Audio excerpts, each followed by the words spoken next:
The man who pleaded guilty to neglect in connection with the death of a toddler will soon have a new public defender. This comes after Shane Patton accused his attorney of forcing him to take a plea deal last week. Now Patton is hoping a judge will allow him to change his plea and take the case to trial. WANE 15's Angelica Robinson was in the courtroom and she joins us now with the latest. Angelica? Chief Public Defender Michelle Krause asked the judge to appoint a new public defender to this case. She says Shane Patton secretly recorded a conversation between him and the court-appointed attorney, then claimed that the attorney forced him to take a deal.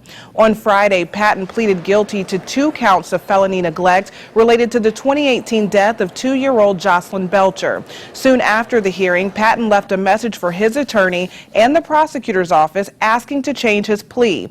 In an exclusive interview with WANE 15, he claimed his innocence and accused his attorney of forcing him to take the deal. He also said he had a 20-minute recording of the conversation with his attorney, which was later posted to social media.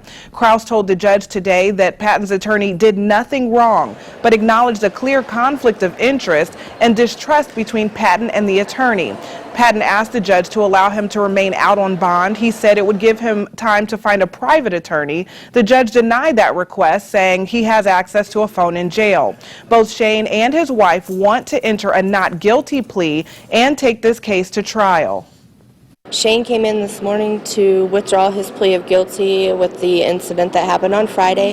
His goal was to tell them that he is not guilty and that he does want to take this to trial to prove his innocence. He is not running. He has no intentions to run. He has never had intentions to run since the day I posted his bond.